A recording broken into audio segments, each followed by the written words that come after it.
ton amour insondable pour nous envers mon Père. Nous te disons encore sincèrement merci pour ta grâce. Merci de nous avoir choisis, Seigneur. Merci de t'être révélé à chacun de nous. Merci d'avoir mis dans nos cœurs la joie du salut. Merci de ce que tu t'es révélé à mon frère. Tu t'es révélé à ma soeur. Et que nous ne faisons pas du trouble de ton pâturage. Seigneur, nous te disons simplement merci. Ce n'est pas nous qui l'avons choisi, mais c'est toi qui nous as choisis. Tu as voulu faire de nous, Seigneur mon Père, ton peuple. Tu as voulu faire de nous, Père, le troupeau que ta main conduit. Et ce soir, nous sommes encore heureux de t'appartenir. Seigneur mon Père, agrée ces louanges. Agrée mon Père cette adoration. Reçois cela n'a pas été racheté. Que ces louanges parviennent jusqu'à ton trône. Comme un parfait dans l'odeur, Seigneur. Nous savons que tu es présent parmi nous. Parce que tu es celui qui a dit qu'il y a encore trois sont placés à ton nom. Tu es là au milieu d'eux. Seigneur, bénis ton peuple ce soir. Malgré le temps qui est pluvieux, mais nous savons, Seigneur mon Père, que tout ce que tu fais pour nous est toujours bon. Bénis mon frère ce soir. Bénis ma soeur ce soir. Bénis ce rassemblement ce soir. Mais nous nous rapprochons de toi. Nous désirons encore que tu puisses nous parler, Seigneur. Oh Dieu, ta parole ne souffre aucune interprétation particulière. Mais c'est poussé par ton esprit que les saisons nous parlent de ta part. Tu n'as pas dérogé à la règle, Seigneur. Tu n'as pas laissé ton église dans les mains des hommes. Que le gloire de cet esprit ce soit descendu. Et que tu nous communiques ce que tu veux que nous sachions. Dispose nos cœurs, Seigneur. Si nous avons trouvé grâce à tes yeux, viens encore nous parler ce soir. Ouvre nos cœurs, Seigneur. Rends-nous attentifs à toi. Que nous puissions écouter ce que l'Esprit dit à l'église. Nous nous soumettons sous ton contrôle, Père. Gloire, honneur à toi. Au nom de Jésus, nous te demandons, Père. Amen.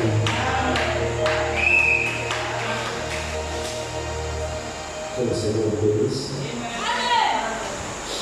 Lisons dans le texte qui est au tableau. Ésaïe, chapitre 1, verset 9. Je vais lire dans la version d'Arby.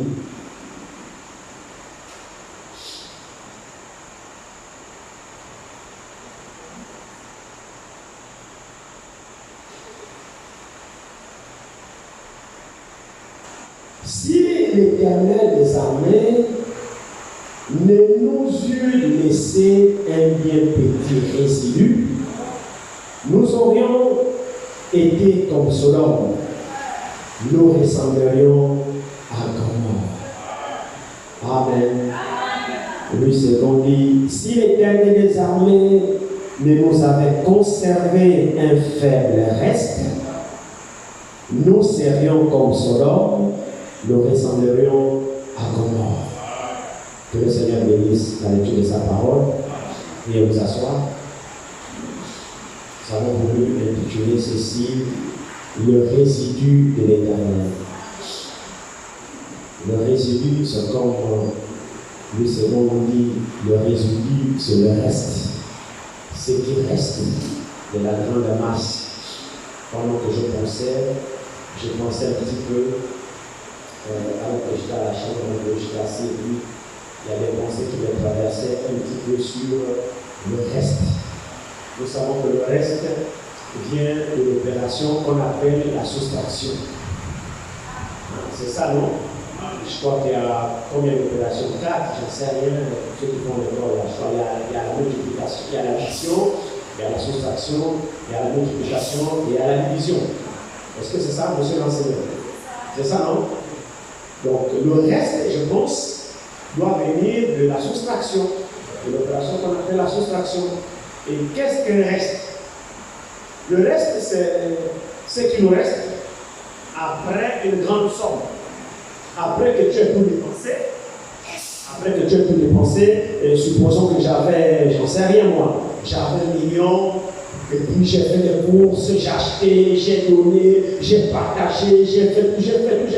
Et puis quand je rentre à la maison, je fouille mes poches, je vois mon porte-monnaie, je sors ce qui me reste. C'est ça qu'on appelle le reste. Donc le reste, c'est ce qui reste avec toi.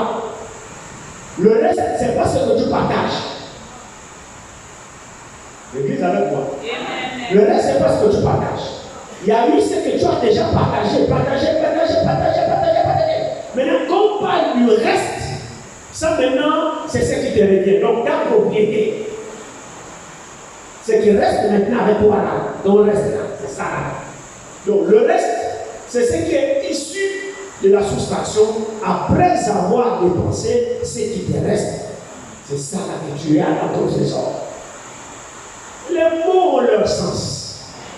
Et nous voyons ici que le Seigneur utilise effectivement ce mot appelé reste. Alors nous comprenons exactement le sens alors du reste. Donc le reste, c'est le peu qui reste avec Dieu maintenant. Donc sa propriété, tout ce qui lui reste, c'est ça le résidu, comme dit David. Le résidu. Alors pour poursuivre dans la même lancée de notre message que nous avions vu depuis mercredi, nous réalisons beaucoup de choses réellement dans la grâce de Dieu et dans la volonté de Dieu, tout ce que Dieu fait. Et nous comprenons que Dieu poursuit un plan. Dieu a un objectif qu'il poursuit et qu'il doit atteindre. Et nous sommes vraiment heureux si nos yeux peuvent voir, si nos oreilles peuvent entendre, et si surtout nos cœurs peuvent recevoir la parole de Dieu qui nous a été adressée principalement dans ce temps de la fin. Et nous comprenons que même s'il y a des gens alors qui jouent à la religion, s'il y a des gens qui font dans le formalisme, nous découvrons que la parole de Dieu dit que Dieu a un reste. Et avant de remarquer, on va peut-être lire cela bien pour que vous compreniez. Allons-y dans Romains 9. Romains 9 reprend effectivement ce passage d'Ésaïe ici. L'apôtre Paul nous dit dans Romains 9,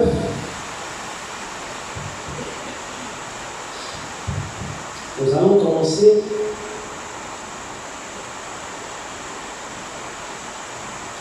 verset 27, à partir du verset 27 de Romains 9, il est écrit: Ésaïe de son côté s'écrit au sujet d'Israël. Quand le nombre des fils d'Israël serait comme le sable de la mer, un reste seulement sera sauvé. Car le Seigneur exécutera pleinement et promptement sur la terre ce qu'il a résolu. Et comme Ésaïe l'a dit auparavant, si le Seigneur des armées ne nous avait laissé une postérité, nous serions devenus comme Sodome. Nous aurions été semblables à Gomorrhe. Amen. C'est très important de comprendre ça. C'est très important. Si le Seigneur éternel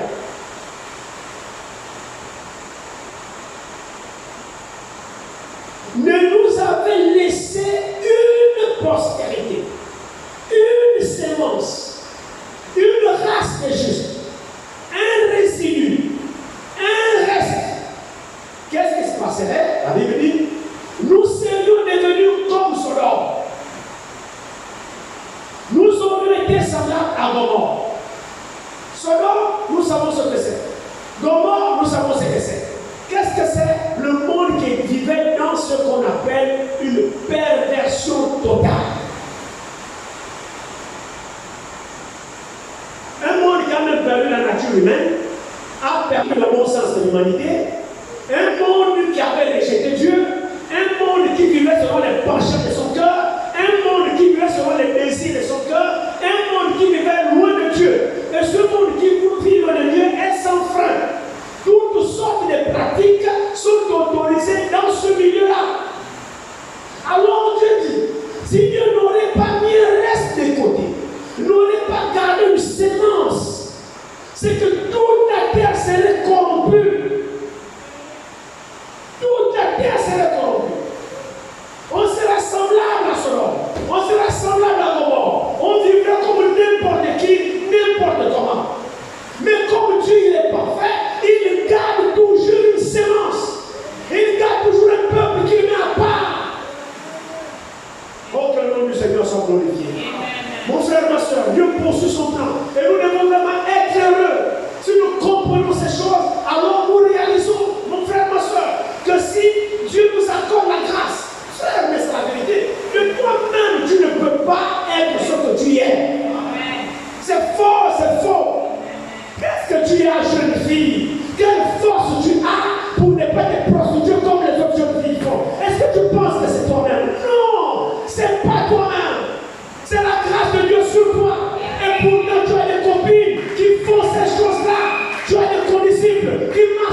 en réalité à chacun de nous. Pourquoi Dieu a mis un reste de côté? Pourquoi Dieu a sélectionné un résidu? Pourquoi Dieu s'est choisi une race de justes? C'est parce que, mon frère, ma soeur, Dieu est déterminé de montrer au monde qu'il y a un Dieu. Nous ne savons pas ce que nous faisons. Votre attention, s'il vous plaît. Nous sommes des croyants. Mon jeune frère ici, je pense dimanche, après la prédication, mon frère Louis, j'avais vraiment aimé son commentaire après la prédication, lorsque je le lâchais. Parmi les commentaires qu'il disait, si nous sommes des chrétiens, alors vivons comme des chrétiens. Et j'ai vraiment aimé ça. Si nous sommes des croyants, comportons-nous comme des croyants. Si nous sommes des chrétiens, comportons-nous comme des chrétiens. Parce que quand nous sommes chrétiens, on a un comportement. Si nous sommes croyants, on a un comportement. On a un langage, on a une vie. Sinon, ça sert à quoi de venir à l'église et faire la même chose que les pays qui n'écoutent pas la parole font. De vous à moi, ça a quel sens? On vient à l'église, on est saint seulement à l'église, dès qu'on sort, avec des influences, on se confond avec les autres, on parle comme eux, on vit comme eux, on se comporte comme eux. Quel bien cela vous fait de venir à l'église alors que vous n'êtes pas capable de mettre la parole en pratique? Et en faisant cela, on fait quoi? Nous trahissons la parole. Nous causons du tort à Dieu. Nous disons, Dieu, tu as tort de m'avoir appelé. Tu as tort de m'avoir révélé ta volonté. Tu as tort d'avoir touché mon cœur et de ce que je reconnaisse que cette parole est la vérité. Tu as tort de ce que tu t'es révélé à moi. Nous donnons du tort à Dieu quand nous écoutons sa parole et que nous vivons comme le reste des nations vivent. Parce que l'Écriture dit ici, si l'Éternel ne nous avait laissé un résidu, nous serions comme Gomorrhe, nous serions comme Sodome. Donc l'objectif d'être mis à part, ce n'est pas se confondre avec les autres. L'objectif que Dieu nous a mis à part et nous enseigne sa parole, c'est de ne pas être comme les autres qui n'écoutent pas la parole. Le résidu, le reste que Dieu garde, c'est dans ce reste, c'est ce reste qui a la responsabilité de témoigner à Sodome, de témoigner à Gomorrhe qu'il y a un Dieu. Ce sont des hommes et des femmes qui vivent sur cette terre avec une tendance contraire à Dieu, mais eux ils ne participent pas à ça. Le rôle du croyant, le rôle du chrétien, c'est de témoigner dans ce monde corrompu qu'il y a un Dieu. Parce que vous ne vivez pas ce... Là, je m'adresse maintenant aux véritables croyants. On va arriver aux hypocrites tout à l'heure. Mais là, je m'adresse d'abord au résidu de l'Éternel. Le résidu. Vous n'êtes pas résidu de vous-même. Non. Vous ne vous sanctifiez pas de vous-même. Je parle aux vrais filles de Dieu, aux vrais fils de Dieu, qui savent dans leur cœur qu'ils font de leur mieux pour obéir à la parole. Vous ne le faites pas de vous-même. C'est Dieu qui vous a choisi. C'est Dieu qui vous met à part. C'est Dieu qui travaille dans votre cœur. C'est Dieu qui vous sélectionne pour manifester sa gloire au travers de vous. Vous ne le faites pas de vous-même. Et l'attention de Dieu est sur vous. Que celui qui sait qui se sanctifie, que celui qui sait qu'il craint Dieu, que celui qui sait qu'il essaie de marcher avec le Seigneur partout, qu'il sache que l'attention de Dieu est sur lui. Alors ne trahis pas ce Dieu. Ne le fais pas. Ne le déçois pas. Parce que la raison même qui t'a mis à part, c'est pour accomplir ses desseins avec toi. La terre est remplie de corruption. Sans toi, comment on va savoir qu'il y a un Dieu?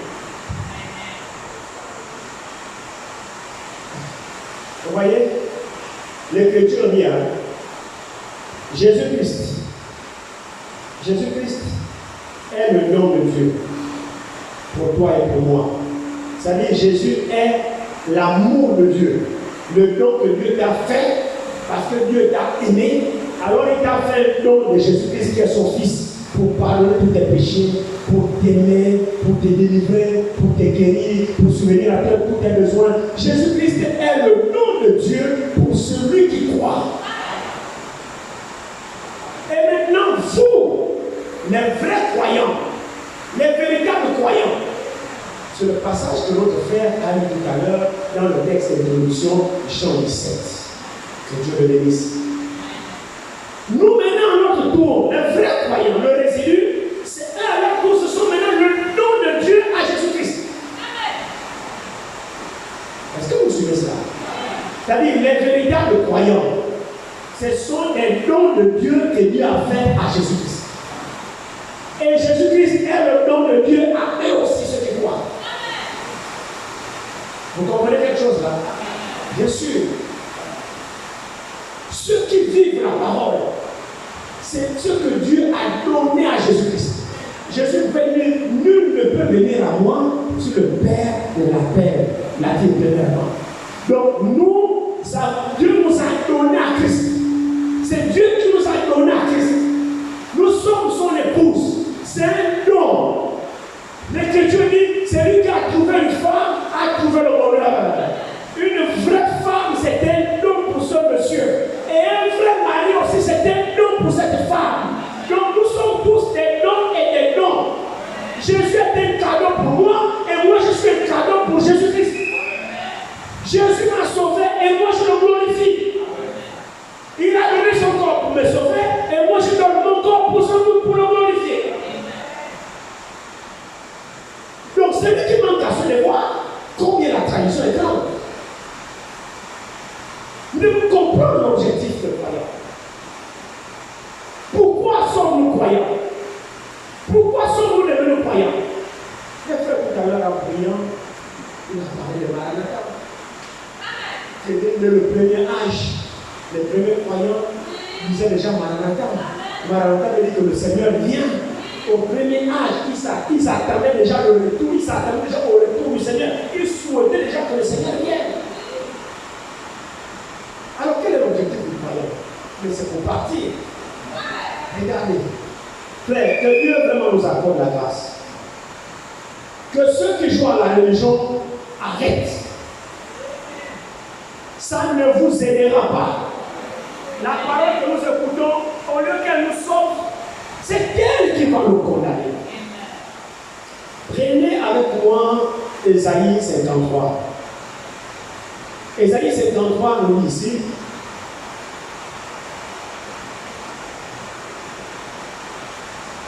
Vous pouvez lire tout le chapitre d'Ésaïe 53 chez vous à la maison.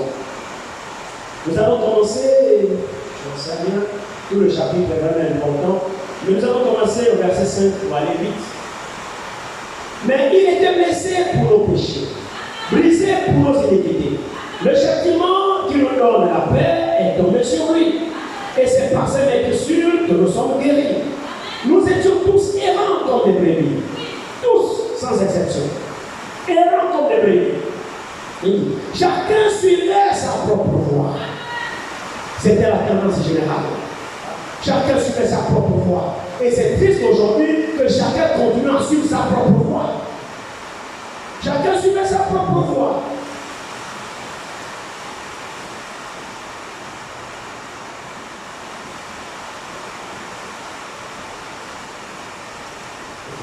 Et l'Éternel a fait retomber sur lui l'iniquité de nous tous.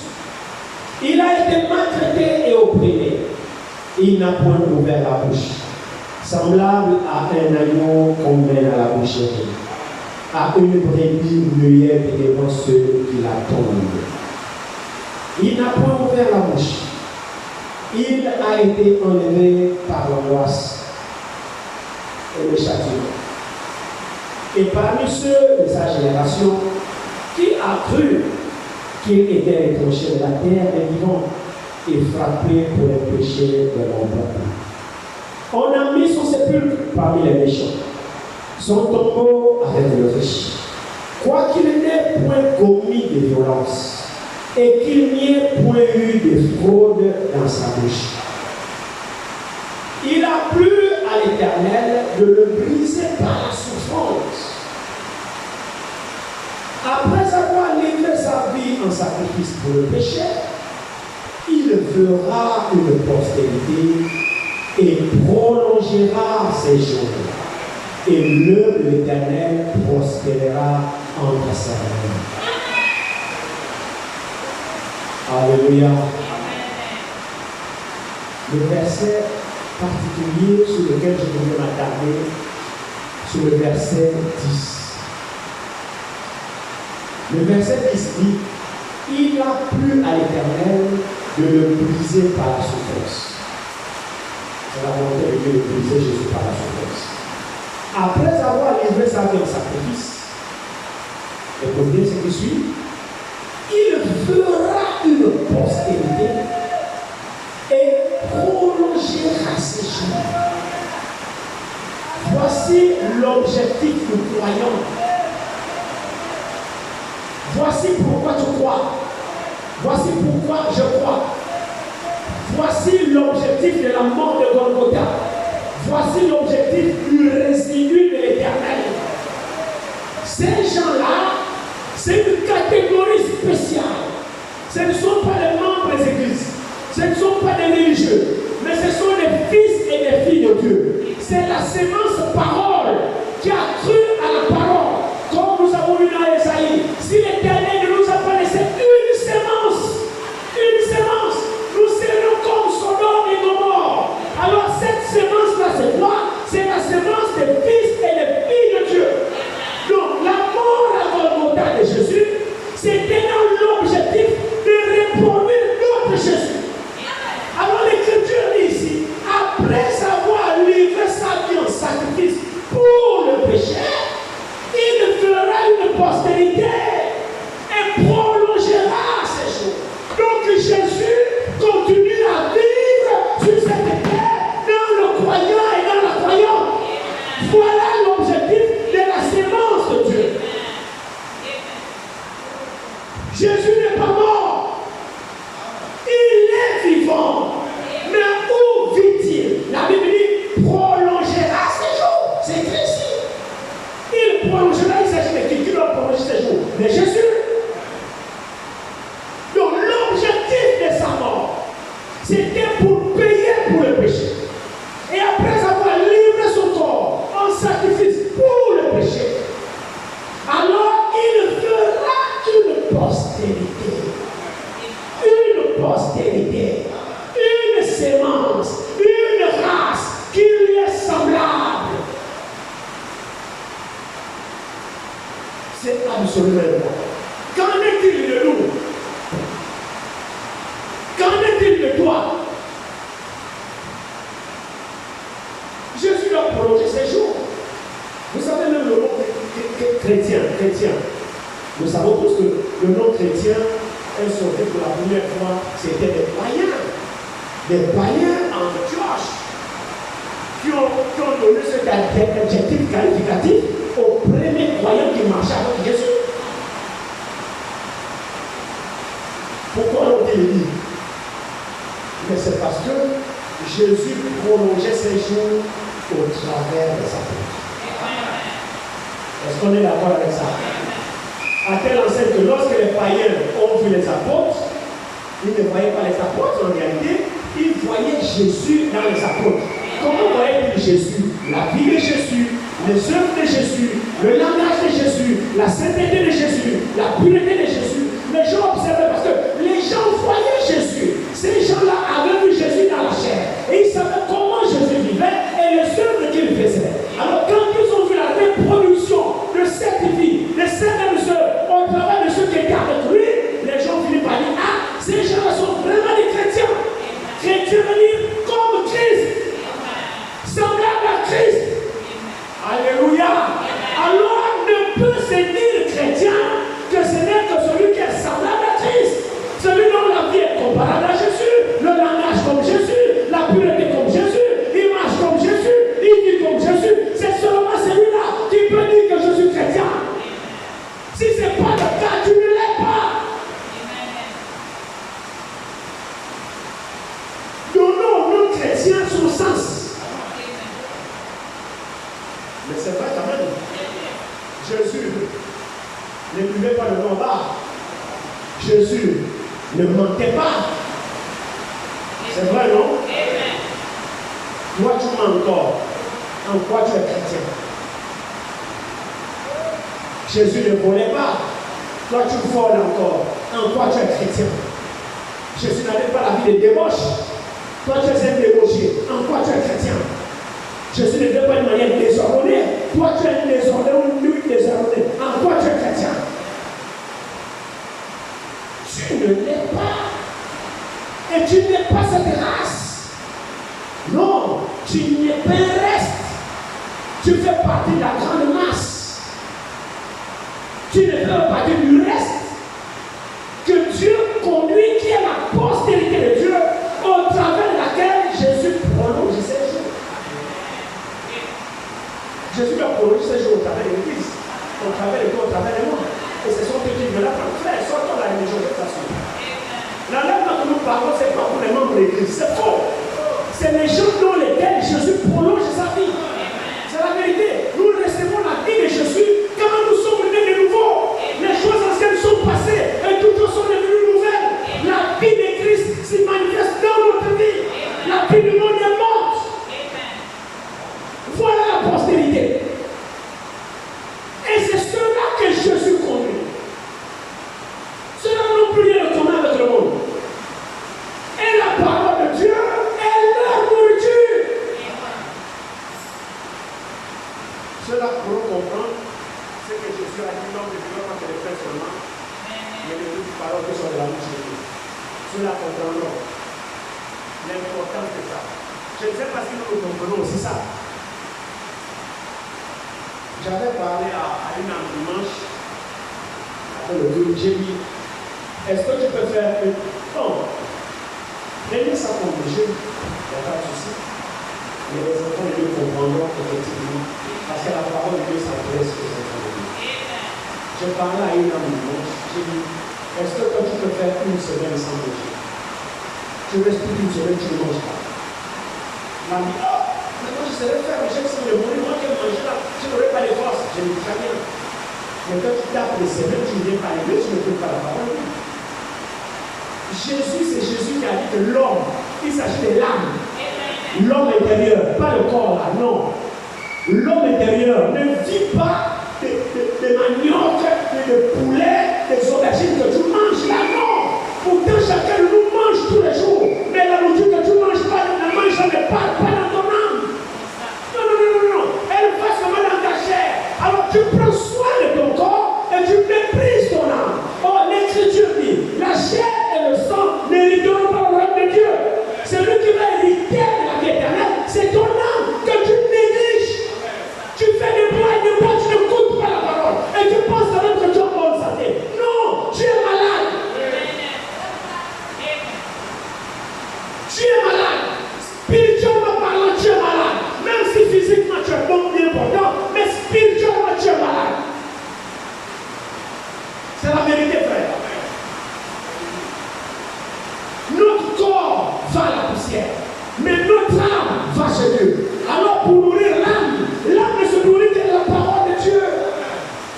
De même que tu manges tous les jours pour fortifier ta chair, de même écoute la parole de Dieu tous les jours. Ou du moins, quand on a la réunion, va-toi pour venir à la réunion, écouter la parole de Dieu. Mais il y en a, qu'est-ce que vous pensez, mon frère, ma soeur? Qu'est-ce que vous pensez? Vous pensez que l'enlèvement c'est un jeu? Vous pensez que l'enlèvement c'est un slogan? Vous pensez que l'enlèvement c'est une blague? Mais il n'y a pas de copinage dans l'enlèvement. Non, il n'y a pas de copinage dedans. Où tu plais à Dieu, tu pars. Tu ne plais pas à Dieu, tu restes. Il n'y a rien que tu pourras acheter pour corrompre Dieu. Il n'y a rien. Le temps que nous avons, c'est le temps où chacun, mon frère, ma soeur, doit réellement s'examiner et laisser la parole de Dieu le tailler. Dieu ne nous laisse pas la parole. Nous avons beaucoup écouté. Le temps est à la fin. Jésus ne viendra pas chercher la foule, il viendra chercher son résidu. Le résidu, c'est ceux qui ont la foi, ceux qui font de leur mieux de s'identifier à la parole. Dans toutes les Dieu. Et l'Écriture dit, Dieu n'est pas ingrat. Hein? Il dit, Dieu, notre travail n'est pas vain dans le Seigneur. Non. L'apôtre Paul dit, travaillez pour votre propre salut. Travaillez pour votre propre salut. De même que tu travailles pour chercher l'argent, travaille aussi comme ça pour ton salut à toi. Vous pensez qu'on a encore beaucoup de temps? Non, on n'a plus. On n'a plus beaucoup de temps. Nous le disons tous les jours, on n'a plus beaucoup de temps. Combien partiront? Qui se presse dans son cœur que le Seigneur transforme la vie? Qui se presse dans son âme que sa vie soit conforme à la parole chaque jour? Nous suivons tous. Si l'homme à certains moments arrive à être rigoureux dans certaines décisions, je peux penser pour le Dieu qui ira dans son ciel. Il ne rappelle pas les conditions. Dans notre pays, ici, nous suivons ce qu'on appelle la transition. Actuellement, ceux qui étaient les intouchables de la République se retrouvent aujourd'hui en prison. Qui l'eût cru? Des intouchables de la République. Des gens qui pensaient qu'ils avaient les droits sur les autres. Des gens qui méprisaient les autres. Des gens qui marchaient sur la tête des autres. Aujourd'hui, se retrouvent en prison. Si l'homme peut arriver à faire ça,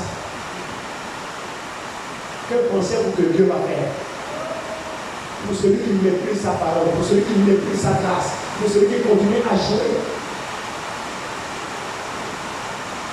Mais le roi de toute justice, c'est Dieu. Dieu ne fait de compromis avec personne. Mais quiconque le craint et pratique la justice lui est agréable. Prenons Romains 11, que nous avons lu mercredi.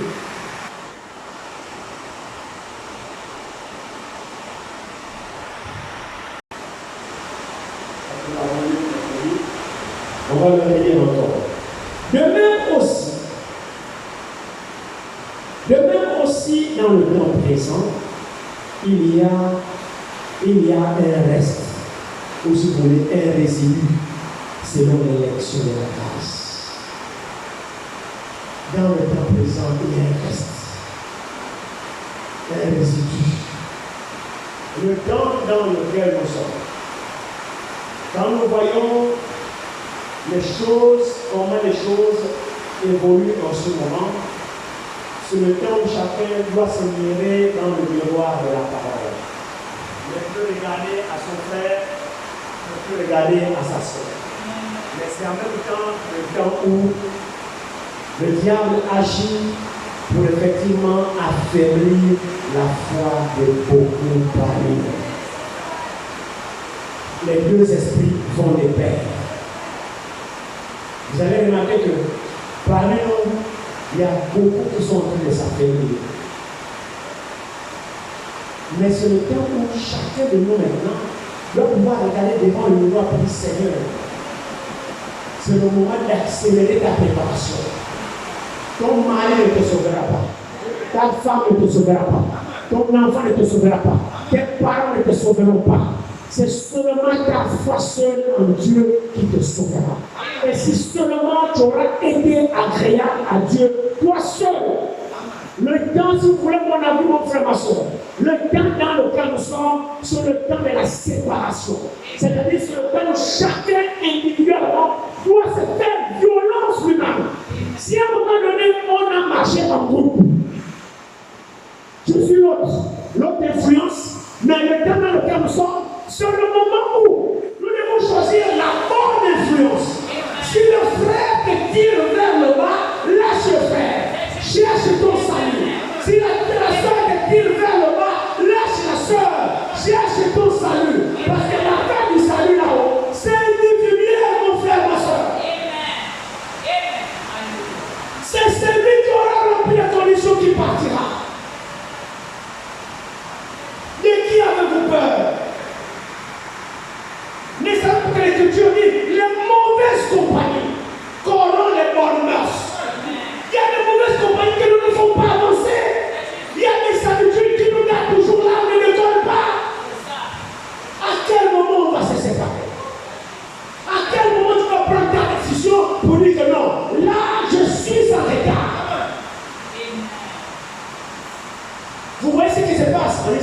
en ce moment. Pendant que j'ai médité, j'ai même découvert une écriture. Je ne sais pas si c'est ce qui s'accomplit ou pas, j'en sais rien. On peut encore étudier. Je vais peut-être partager ça avec vous pendant combien. Allons-y, 1er Amos 1. Mon frère, ma soeur, viendra un temps où tu écouteras de cette parole. Viendra un temps. Mais je marcherai avec Dieu. Regardez, prenez avec moi Amos, chapitre 1, du verset 1 au verset 7. Regardez ce qui est écrit là-dessus. Ainsi parle l'Éternel, Amos chapitre 1, du verset 6 à 7. Ainsi parle l'Éternel, à cause de 3 crimes de Gaza, même de 4, je ne révoque pas mon arrêt, parce qu'ils ont fait une foule de captifs pour les livrer à Édom. À cause de cela, j'enverrai le feu dans les murs de Gaza et il en dévorera les palais. Je ne sais pas, est-ce que c'est ce qui se passe en ce moment? J'en sais rien. Ils ont amené captifs les Juifs. En ce moment, j'espère que vous suivez l'actualité. Ils ont amené les captifs. Ils ont levé après leur attaque surprise en Israël, à Jérusalem. Ils ont amené les Juifs là-bas à Gaza. Et Dieu dit ici, il dit, à cause de ça, qu'est-ce qui va se passer? Il dit, j'enverrai le feu dans les murs de Gaza et il en dévorera les palais. Vous voyez le déluge de feu qui tombe en ce moment sur Gaza.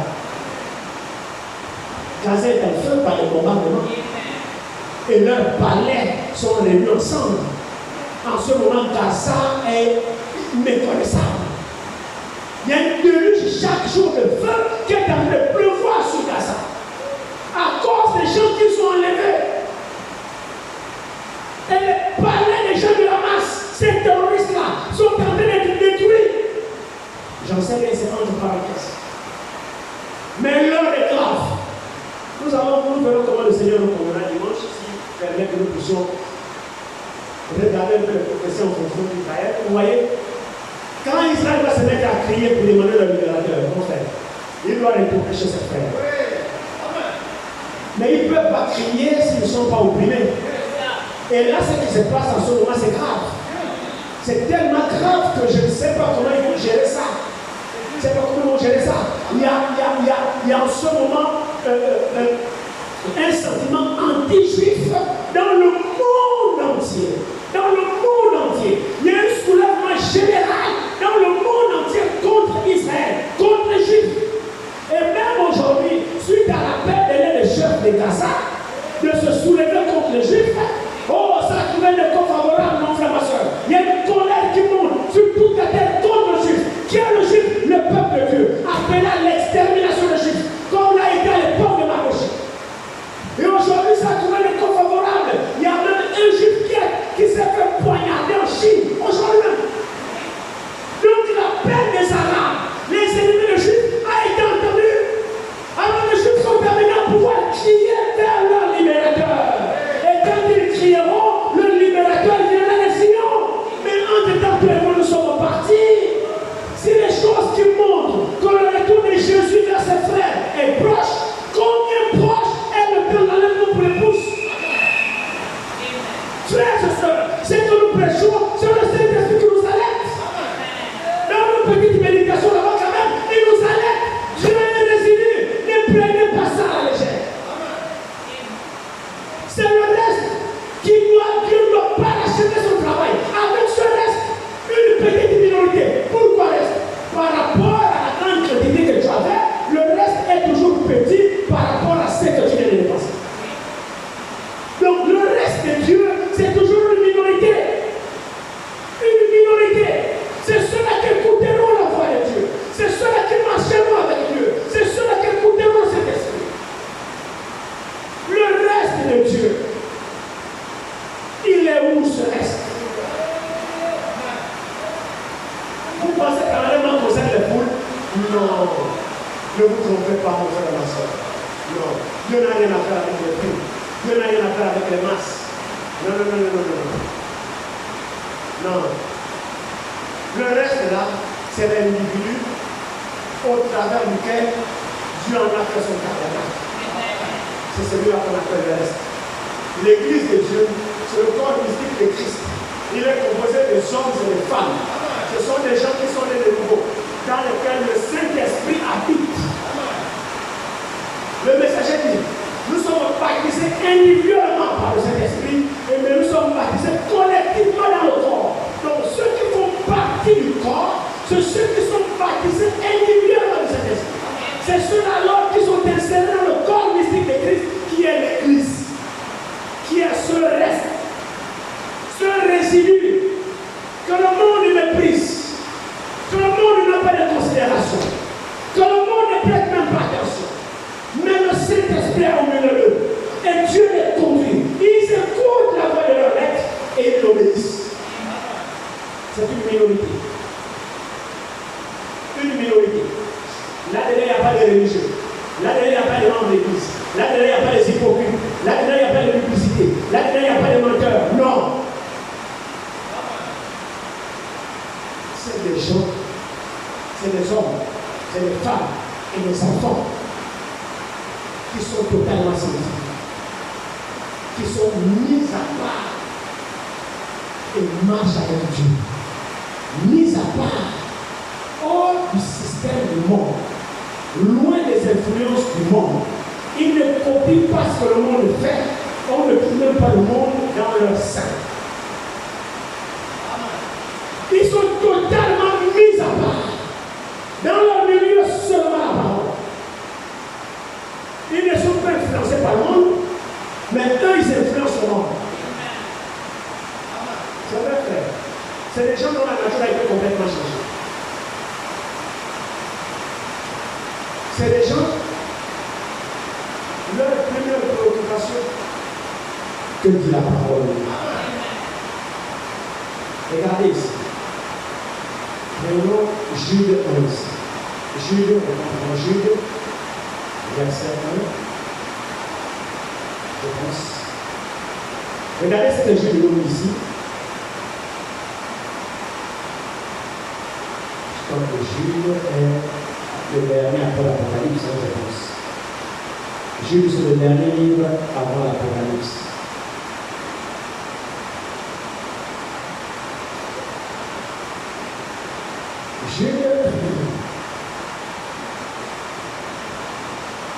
Jude, verset 1.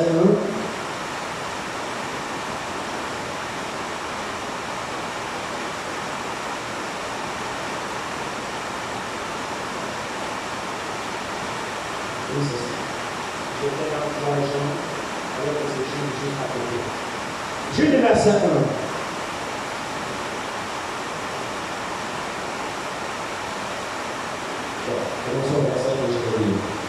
Jude, serviteur de Jésus-Christ et frère de Jacques, à ceux qui ont été appelés, qui sont aimés en Dieu le Père et gardés pour Jésus-Christ. Est-ce que l'Église est sur ça?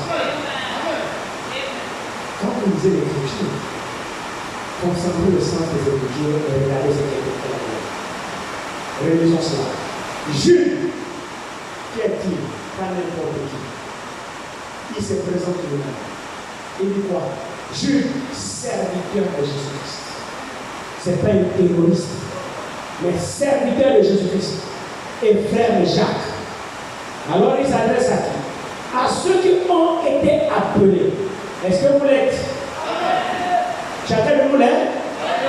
Très bien, donc c'est à vous aussi qu'il s'adresse. Parce qu'ici il s'adresse à ceux qui ont été appelés. Mais quels sont ceux qui ont été appelés? Il continue, il dit, qui sont aimés en Dieu le Père. Alléluia. Alors l'amour de Dieu est électif. Si Dieu nous a appelés, c'est parce qu'il nous a aimés. Maintenant, regardez ici. Et gardez pour Jésus-Christ. Donc nous ne sommes pas sur la terre pour nous-mêmes. Nous ne sommes pas gardés pour nous-mêmes. Nous sommes gardés pour Jésus-Christ quand il va venir. C'est comme une fiancée qui est gardé pour son époux, qui se prépare pour son époux. Alors l'Écriture dit, les appelés là, qui sont aimés du Père là, qui sont présentement sur la terre, ils sont gardés pour Jésus-Christ. Alors s'ils sont gardés pour Jésus-Christ, ils n'ont rien de commun avec le monde. Ils n'ont plus rien à voir avec le monde. Les plaisirs du monde, ils ne participent plus. Les choses du monde ne sont plus dans leur cœur parce qu'ils sont gardés pour Jésus-Christ. Jésus-Christ arrive pour les prendre. Donc leur objectif, c'est de s'apprêter pour Jésus qui arrive. Maintenant, il continue ici. Verset 2. Que la miséricorde, la paix et l'amour me soient multipliés. Je reçois cela, même si vous ne dites pas même, je reçois cela.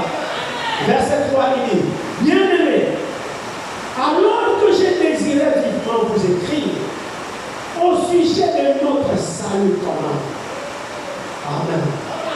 Je me suis senti obligé de vous envoyer cette lettre pour vous exhorter, avec toi, à combattre pour la foi qui a été transmise au sein une fois pour toutes. Gloire à Dieu. Mon frère, mets-toi dans la peau de Judas. Vous savez, frère, quand vous réalisez ces choses, vous êtes transportés. Judas sauve lui-même, serviteur de Jésus-Christ. Il sait que Jésus arrive bientôt. Il sait que l'homme est proche. Il sait que les promesses de Dieu sont justes et vraies. Alors il l'exhorte. Ces bien-aimés qui ont reçu le même salut, qui écoutent la même parole, parce qu'ils savent que sur la terre, nous subissons des pressions. Alors il y a quelque chose que chaque croyant doit garder jalousement. Il y a une chose que Satan veut nous arracher. Il y a une chose que le monde veut nous arracher. Qu'est-ce que c'est? La foi en Dieu. Quand nous avons perdu ça, c'est terminé. Le diable nous sommes dans son camp. Nous l'obéissons. Comment peux-tu obéir à Dieu? Comment veux-tu marcher avec Dieu? Comment veux-tu être serein? Comment veux-tu être résidu? Mais tu n'as pas la foi. Comment? Expliquez-moi ce processus. Comment me dis-tu que tu marches avec Dieu, mais tu n'as pas la foi en lui? Oh, Jude 10. Je l'ai lu le verset 3. Bien-aimé, alors que j'ai désiré vivement vous écrire au sujet de notre salut commun, je me suis senti obligé de vous envoyer cette lettre pour vous exhorter à combattre pour la foi qui a été transmise au sein une fois pour toutes. Paul dit dans Timothée, il dit, j'ai combattu le bon combat. Alléluia. Vous voyez que vous frères et sœurs, la marche dans le Seigneur, ce n'est pas le jeu que nous sommes en train de faire. C'est un combat de tous les jours. Mais c'est vrai, c'est un combat de tous les jours. Notre adversaire, c'est l'adversaire de Dieu. Il s'appelle le diable et Satan. Il est réel, il agit. Alors, Paul dit, j'ai combattu le bon combat. J'ai achevé la course. J'ai gardé la foi. Comme nous le disons souvent alors, il y avait une possibilité alors de la perdre dans le combat. Parce que le combat fait tellement rage. C'est quel esprit qui parle dans Paul, dans Timothée, en demandant aux croyants de combattre pour le combat de la foi, pour garder la foi? C'est quel esprit qui parle dans Jude, qui exhorte les croyants de combattre toujours pour la foi? Ne comprenez-vous pas qu'il y a quelque chose d'important là-dedans? Que toi et moi nous devons veiller à ne pas perdre. C'est la foi en Dieu.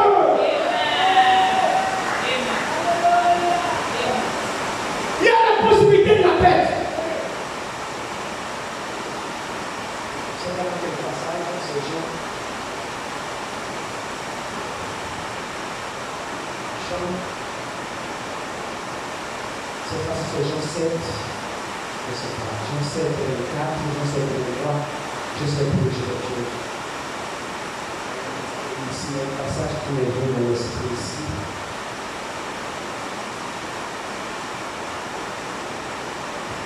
Je ne sais pas ça.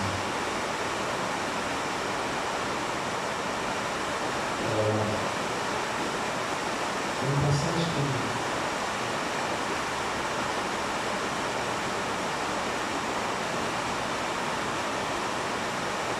je ne sais pas, je sais pas ça. Mais cette fois, Jacques la développe en disant à quoi sert cette foi si elle n'a pas les œuvres? C'est vraiment important pour pas les écoles. Beaucoup ont parlé de la foi, mais si cette foi-là n'a pas les œuvres, cette foi ne sert à rien. Alors Jacques dit une foi sans les œuvres est une foi morte. Cette foi ne sert à rien. Donc la foi en Dieu a les œuvres de la foi. Et les œuvres de la foi sont l'obéissance à sa parole. Si nous disons que nous avons la foi, mais que nous n'avons pas les œuvres de la foi, cette foi-là, elle est vaine. C'est la foi que Jacques dit que crois-tu que Dieu existe? Le diable le croit aussi et il tremble. Et ça, positivement, simplement, la foi que le diable a dépasse à certains moments beaucoup de croyants. Pourquoi je le dis? Jacques dit que le diable croit aussi et il tremble. Mais nous, à certains moments, nous croyons en Dieu, mais nous ne tremblons même pas devant ce Dieu. Parce que Jacques dit, crois-tu qu'il y a un seul Dieu? Le diable croit aussi, les démons le croient aussi et il tremble quand même. Le démon sait qu'il y a un Dieu et que Dieu est son créateur, alors il tremble devant lui. Mais nous, certains parmi nous, nous avons une foi qui ne nous amène même pas à craindre de Dieu, qui ne nous amène même pas à trembler devant Dieu. Donc, si nous disons que nous avons la foi, et que cette foi-là est stérile, elle ne produit rien.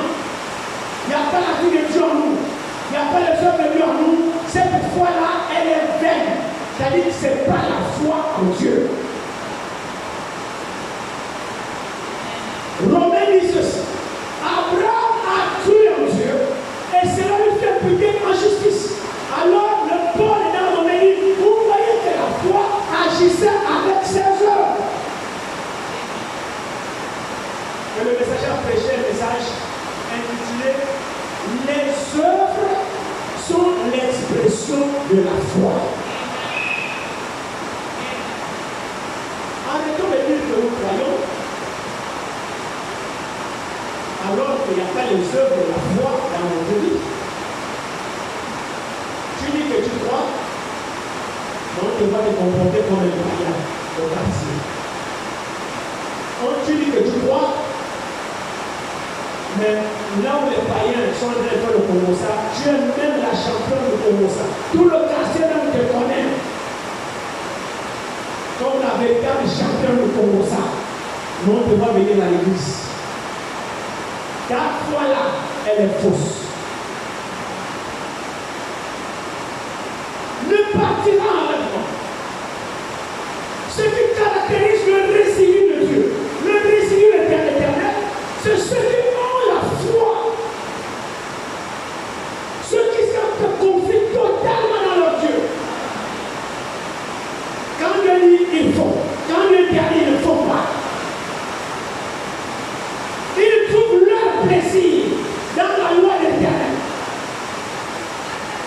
Ils ont abandonné les choses du monde. Même si pour la plupart ces choses-là, c'est quelque chose de bien. Ne vous inquiétez pas, je vous dirai ça dimanche. Je n'arrive pas à écouter le passage. Le temps avance, je vous dirai ça dimanche. Et le Seigneur nous écoute de le prendre sur passage aussi. Le passage reste seulement dit par le premier, je vous le dirai après. Ça dit, nous devons faire très attention. Nous allons peut-être terminer par là. Nous devons faire très attention. Quand nous venons dans cet endroit, l'objectif, c'est d'aller en enlèvement. Nous ne venons pas ici pour subir la foule, la colère de Dieu. Ce n'est pas l'objectif. L'objectif, c'est d'échapper à sa colère. Et la seule manière que je connaisse pour échapper à la colère de Dieu, c'est que lorsqu'il viendra, qu'il nous envoie dans l'enlèvement. Mais pour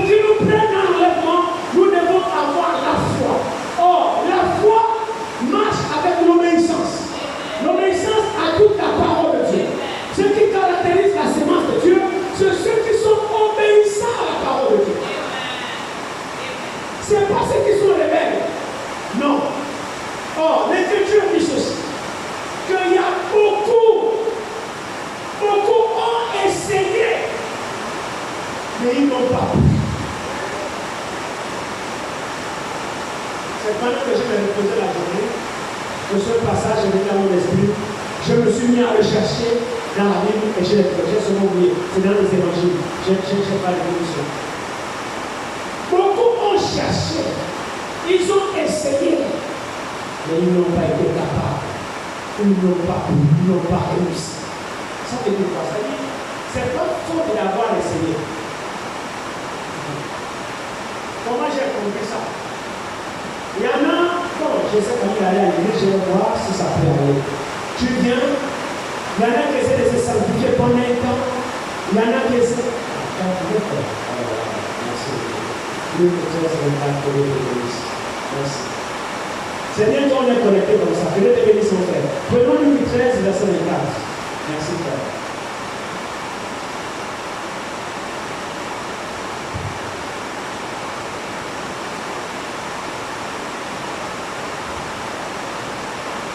Très bien. Regardez ici. Luc chapitre 13, verset 24. Très bien. Écoutez. Commençons au verset 23 au verset 24. Quelqu'un lui dit, Seigneur, il n'y a-t-il que peu de gens qui soient sauvés? Vous avez écouté ça? C'est quelqu'un qui est venu poser la question à Jésus. Seigneur, y a-t-il que peu qui doivent être sauvés? Alors Jésus répond ici, il leur répondit, efforcez-vous. Vous voyez qu'il y a des efforts à faire. Et toi qui es paresseux, toi qui aimes dormir, toi pour rien tu trouves des excuses pour manquer l'église. Il suffit d'un petit toit, l'église buissonnière, des absents éternels de l'église, qui ne décollent pas, partisans de moindres efforts. Mon frère, ma soeur, mais le salut, tu n'attends pas des choses à faire. Tu as un effort à fournir. Sinon, il y a des pages de la Bible qu'on va déchirer parce qu'il y en a qui disent non, Jésus a tout accompli, on n'a plus rien à faire. Oh, ça c'est l'évangile facile, ça. Ce que Jésus a accompli, c'est ce que l'homme ne peut pas accomplir. Le pardon des péchés, le salut, l'homme ne peut pas le faire. Mais Jésus, c'est lui-même qui dit ici, efforcez-vous. Vous comprenez quoi par là? C'est pas qu'on a quelque chose, un effort à fournir. Vous savez, les partisans de la grâce infinie disent, nous on n'a plus rien à faire. Ça, c'est les gens de la grâce infinie. Mais attends, tu n'as plus rien à faire, d'accord. Donc, même le prier, tu ne pries même plus. Parce que Jésus à la croix, il a tout accompli. Non, on n'a plus rien à faire. Donc, même pour venir à l'église, tu ne viens même plus. Alors, tu vas te venir à l'église, c'est un effort que tu dois faire. Tu dois payer le taxi, tu dois dépenser de l'argent. Tu as un effort à fournir. Est-ce que là aussi, c'est Jésus qui doit te faire? Venir à l'église aussi, c'est Jésus. Prier aussi, c'est Jésus. Jésus dit ici, efforcez-vous d'entrer par la porte étroite. Maintenant écoutez, car je vous le dis, beaucoup chercheront à entrer et ne le pourront pas. Je me reposais aujourd'hui, je l'avais pas, je l'ai parlé sur le lit, et puis ce passage est venu. Je me suis réveillé, j'ai pris ma Bible, j'ai pris le sommeil, un passage au temps. J'ai dit, j'ai lu ça. Il dit, efforcez-vous d'entrer par la porte étroite. Il y a un effort que nous devons faire. Et toi qui penses que tu ne fournis aucun effort pour te sanctifier, tu ne fournis aucun effort, c'est-à-dire les choses que Dieu te demande de ne pas faire, tu ne fournis aucun effort de t'abstenir, tu les fais donc. La première fois, c'est le Saint-Esprit qui descendra tout d'un coup et qui ne fait. Je ne sais pas comment nous pensons. Non, c'est trop facile. Nous savons notre part à faire. Nous savons notre part à faire. Dieu a sa part, toi tu as ta part. Ça, vous devez le comprendre.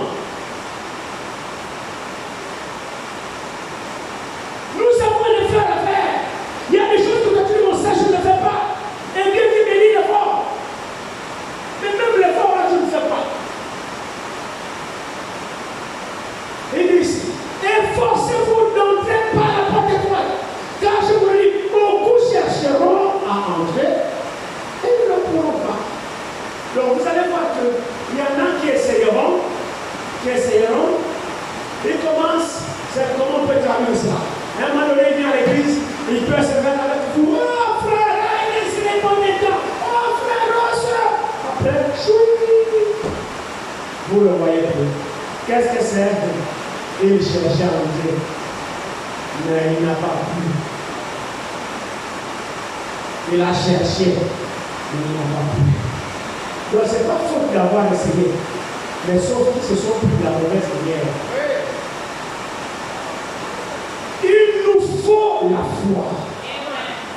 Or, qu'est-ce que la foi? Une ferme assurance, une totale confiance dans la promesse de Dieu. Un abandon total à Dieu. Ne viens pas à l'église en jouant. N'essaie pas de croire.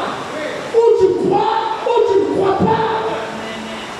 Mais quand tu essaies de croire, mais c'est normal que pendant la marche, tu abandonnes.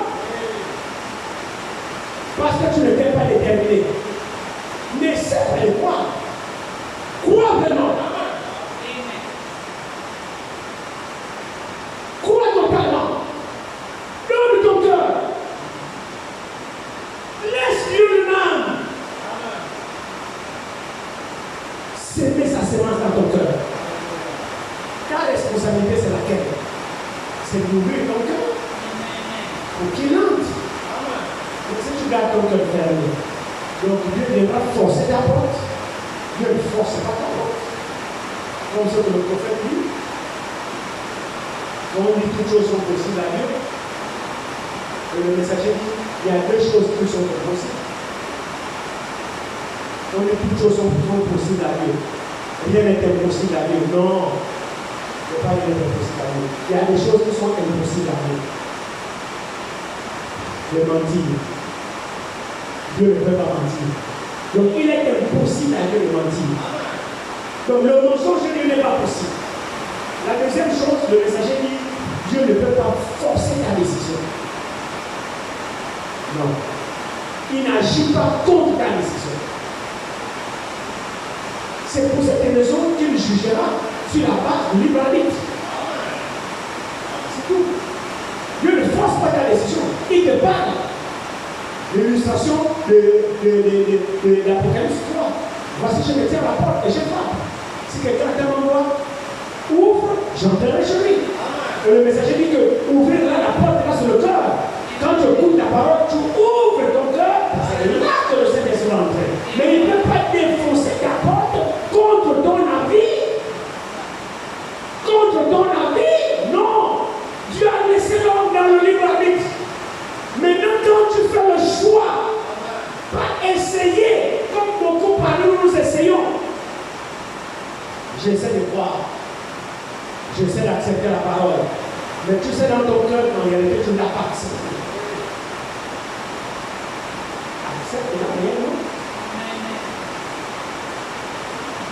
Beaucoup, il dit ici, efforcez-vous d'entrer par la porte étroite. La porte étroite, ce n'est pas une porte spacieuse, elle est étroite. Seul le reste passera par cette porte. Parce que le reste volontiers, ils ont abandonné leur nature. Ils ont accepté d'abandonner leurs amis. Ils ont accepté d'abandonner tout ce qui est contraire à la parole. Comme l'a dit l'apôtre Paul, les choses qui étaient pour moi une source de gain, c'était des choses parfois qui te rapportaient de l'argent. Mais à cause de la parole, tu as abandonné tout ça. C'est ça la grâce des justes. C'est ça le résidu de l'éternel. Les gens qui sont prêts, qui ont tout abandonné, rien que pour plaire à Dieu. Leur objectif c'est d'obéir à Dieu. Leur objectif c'est de marcher selon Dieu. Leur objectif c'est que Dieu s'identifie dans leur vie. Leur plaisir c'est vraiment d'être au service de Dieu. Rien ne les enchante que d'être au service de Dieu. Quand l'heure du culte s'approche, il ajoute ce qu'il a fait parce qu'il ne veut même pas qu'on le regarde à l'église.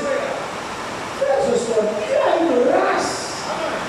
Regardons-nous un peu. Il y a beaucoup de choses qui viennent, mais je dois arrêter. Et puis je vais encore profiter, je vais aller sur la pluie.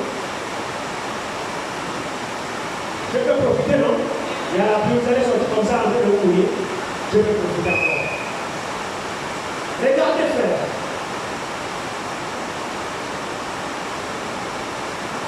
les élus de Dieu, la race de Dieu.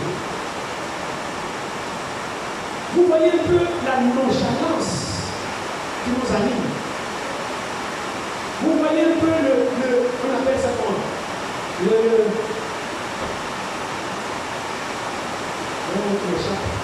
C'est-à-dire, notre zèle pour Dieu prend coup. Le zèle pour Dieu prend coup. Nous ne sommes plus zélés, frère. Le cœur ne brûle plus. Le feu qu'on avait, il n'y a plus, ça s'éteint. Qu'est-ce qui se passe? Est-ce que c'est le monde qui est en train de prendre les décisions, non? Est-ce que le monde du monde est en train de prendre les décisions, non? Oh, mais je lui dis, je vous exhorte, frère, et je dirais même sœur, de combattre pour cette foi-là. Elle a été transmise au sang une fois pour toutes, par le moyen de la parole de Dieu. Il faut combattre. Le monde vient te combattre. Le monde veut t'engloutir. Le monde veut ôter ce sel que tu as. Regardez ce que nous sommes devenus aujourd'hui. Il est où ce feu? Elle est où cette flamme? L'église est vide les jours ordinaires. Et même les dimanches, les gens ne viennent presque pas. Qu'est-ce qui se passe? Oh, ils ne sont pas malades. Non. Allez-y l'église chez eux. Ils sont occupés à autre chose. Mon frère, ma soeur, il est temps que tu te réveilles.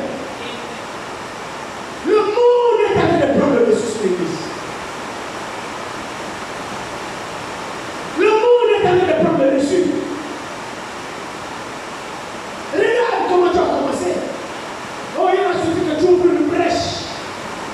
Il est rentré. Mais quand il est rentré là, il te met quoi? La longueur, la tièdeur.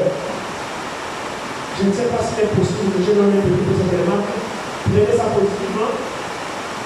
Prenez ça positivement. Parce que mon objectif, c'est que nous puissions prendre conscience qui nous sommes. Que nous puissions nous réveiller. Je vois que notre zèle a diminué. Notre zèle a pris. C'est vrai. C'est vrai. Notre zèle a pris.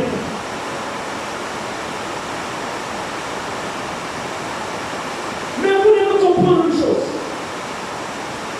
Que nous sommes sur le champ de bataille. Nous sommes sur le champ de combat.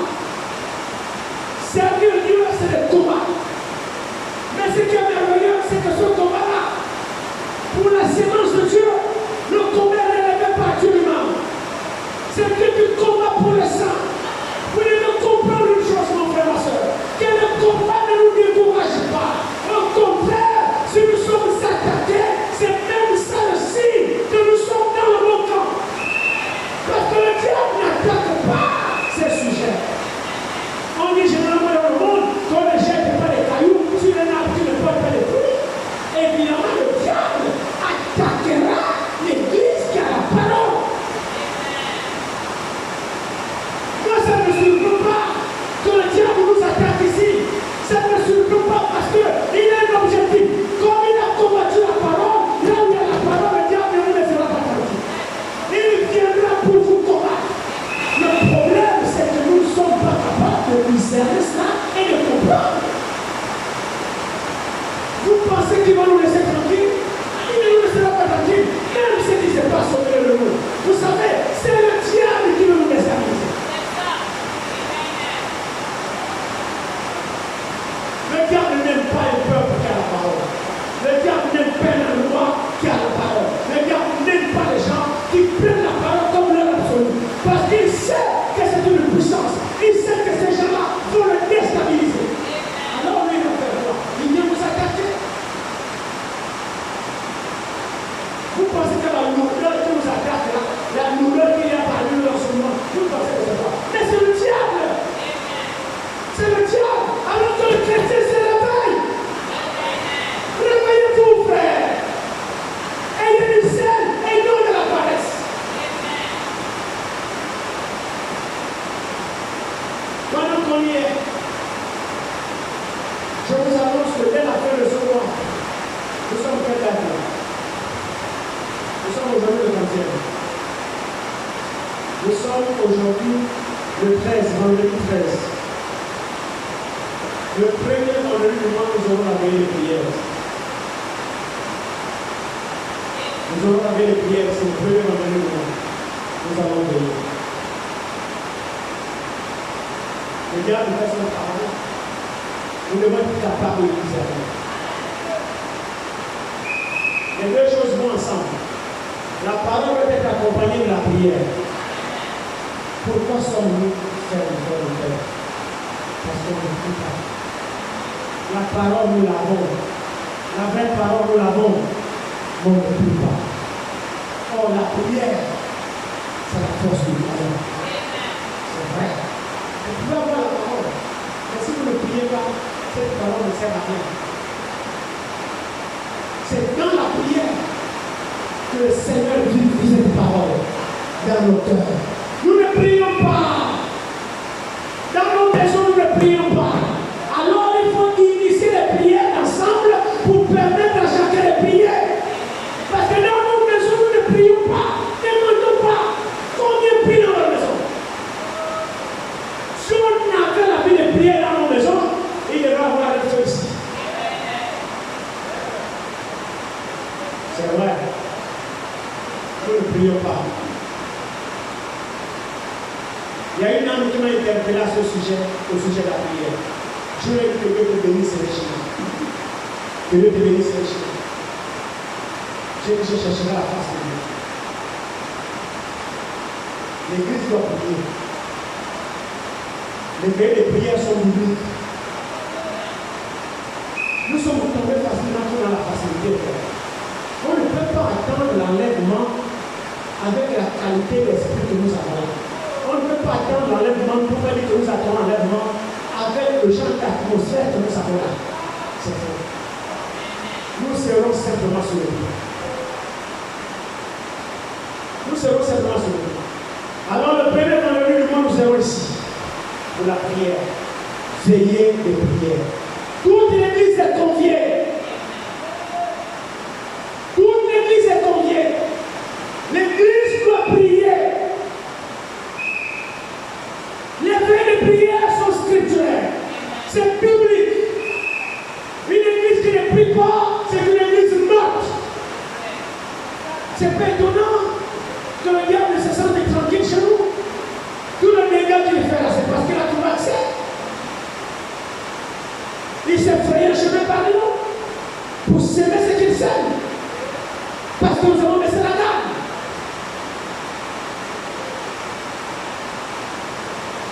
Oui. Le résidu de l'éternel. Jeûne et prie. C'est la vie du résidu de l'éternel. C'est ça qui nous fera nous échapper des choses du monde. Qu'on a la vie de jeûne, la vie de prière, la vie de consécration. C'est ça qui tue le monde dans ton cœur et dans mon cœur. Mais si on n'a pas la vie de jeûne et de prière, le monde prend le dessus sur nous. Pour preuve, nous écoutons la parole, la pure parole ici, mais le monde est toujours attaché dans le cœur. Pourquoi? Parce qu'on ne jeûne pas. Pourquoi? Parce qu'on ne prie pas. Pour que la parole que nous écoutons ait la vie. Nous écoutons la vraie parole ici. C'est vrai. C'est par le jeûne et la prière que le monde nous quitte. Que nous nous sanctifions et que les mesures du monde nous quittent. Quand tu es dans cette atmosphère, mon frère, le péché te fuit. Mais tu ne pries pas. Le péché est ton ami. Pourquoi tu n'as pas la vie de prier? Le péché est ton ami tous les jours. Tu dois laver le péché, tu les relèves le péché. Même, c'est triste à dire. C'est triste à dire. Nous n'avons pas la vie de prière. Et ça, c'est pas le résidu de l'éternel. Il prolongera ses jours. Qui prolongera ses jours? Jésus, quand il était sur la terre, il passait toute la nuit dans la prière. Alors, Seigneur, nous doit prolonger ses jours. Nous devons avoir la vie de Dieu. L'action de Dieu que nous attendons, c'est dans le jeu de la prière, dans la sanctification et dans la consécration. Ce n'est pas dans le plaisir. Nous tombons facilement dans la facilité parce que nous sommes dans le plaisir. Il n'y a pas la vie de prière. Ce n'est même pas la peine que je pose la question qui jeûne ici. Si je pose la question qui jeûne ici, combien de même vont se lever? Pendant qu'on y est, qui jeûne ici?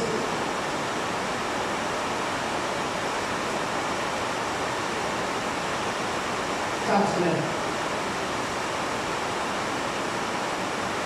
5 mains. Nous sommes plus que 5. Vous voyez que le ratio est petit. Nous devons avoir la vie de jeûne et de prière et une vie de consécration. Nous ne pourrons jamais marcher avec Dieu si on n'a pas cette vie de consécration. Qu'est-ce qu'est la consécration? Le jeûne et la prière et la méditation. C'est ça ce qu'on appelle la consécration. Quand on dit que je suis en consécration, c'est-à-dire je suis en jeûne, prière et méditation. Pendant ce temps-là, tu vois que tu n'es pas dans les difficultés du monde, tu n'es pas dans les plaisirs du monde, tu n'as pas été appel dans le parler des promotions, des critiques, des ceci. Tu es dans une atmosphère de consécration. Et la présence de Dieu est en toi. Et c'est comme ça que nous avançons avec Dieu. Dans la longueur de journée, regardez, on vient même à l'église, quoi. On quitte dans des bêtises, dans des bavardages, on vient comme ça, avec cette option à l'église, on vient en retard, à 1 minute de début du culte, on vient comme ça, on n'a même pas le temps de prier, ni de se consacrer. C'est pourquoi les réunions sont lourdes, froides, tièdes, et le poids sur les prédicateurs. Comment voulez-vous qu'on avance? On sait qu'on a culte, non? L'heure arrive, on ne fait rien. Si vous regardez les livres, ils sont dans des bavardages inutiles. Des bavardages inutiles. Est-ce que tu n'as rien à faire? Viens ici, ouvre l'église 15 heures. Je suis ici depuis 15 heures. Moi, les jours de réunion, je suis ici tôt. Et pourquoi je me consacre chez moi? Mais je viens ici tôt pour me reconsacrer à nouveau. Pour ceux qui travaillent, ça peut se comprendre. Mais pour ceux qui ne travaillent pas, vous faites quoi assis chez vous? Vous savez qu'il y a que vous faites quoi assis chez vous? Bavardage, souiller l'esprit. Et quand on vient, il n'y a pas de consécration. Frère, s'il vous plaît. Dieu n'est pas notre grand-père. On ne peut pas faire des exploits comme ça avec Dieu. Obéissons à la parole de Dieu.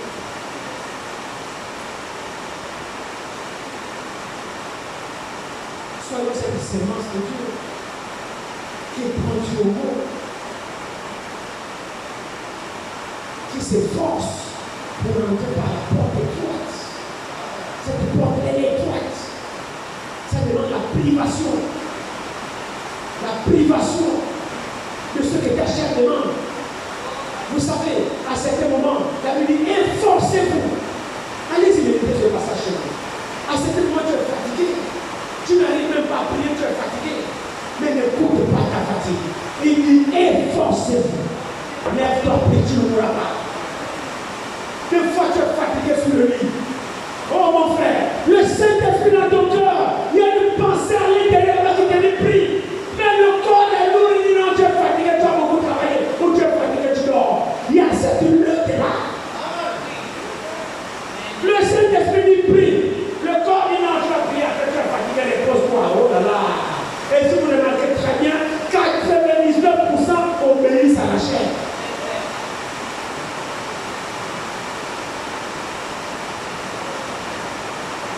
Mais si tu obéis au Saint-Esprit, tu verras comment tu seras béni. La chair va te dire que non, là tu es fatigué, tu ne vas pas mourir.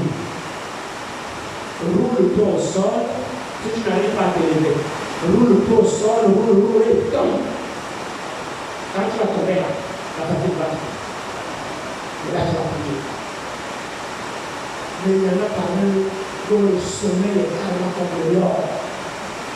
Il ne faut pas déranger son sommeil. Quand il dort, il dort.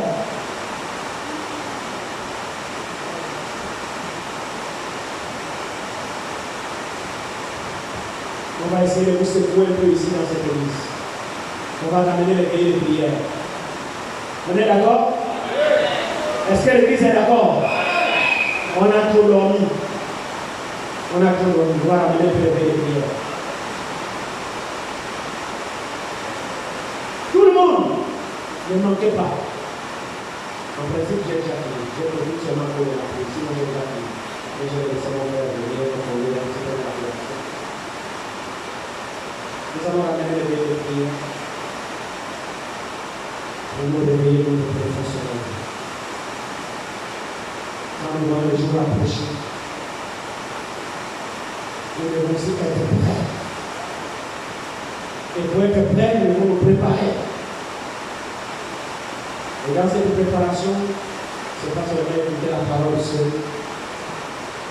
Nous allons associer Dieu de la prière. Il y aura des moments que nous décréterons un jeu collectif. Et le besoin de notre marche, notre assemblée. C'est unique. Nous voulons que notre assemblée marche. Nous voulons la présence de Dieu. Nous voulons que le Saint-Esprit nous conduira. Mais il est temps réellement que nous fassions ces choses dans notre assemblée. Pour ma part, j'ai compris que le diable attaque là où il y a la parole. Je l'ai compris. Il attaque le porteur de la parole. S'il n'arrive pas à atteindre le porteur de la parole, il attaquera l'église. Il attaquera les frères qui ont les noms. Il attaquera. Il ne passera pas n'importe qui pour déstabiliser l'église. C'est le diable qui fait son travail. Alors, au lieu d'être là en train de pleurnicher, jetons-nous à la brèche. Relevons le combat. Notre combat est dans le jeûne et dans la prière. L'église doit s'élever dans la prière.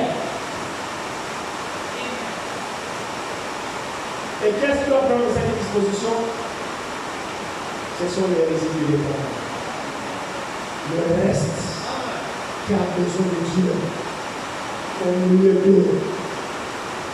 Alléluia. Alléluia. Retenons cette date, le premier vendredi du mois.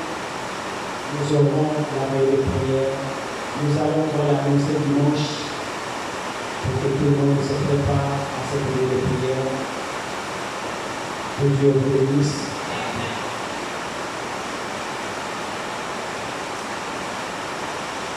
Nous verrons cela avec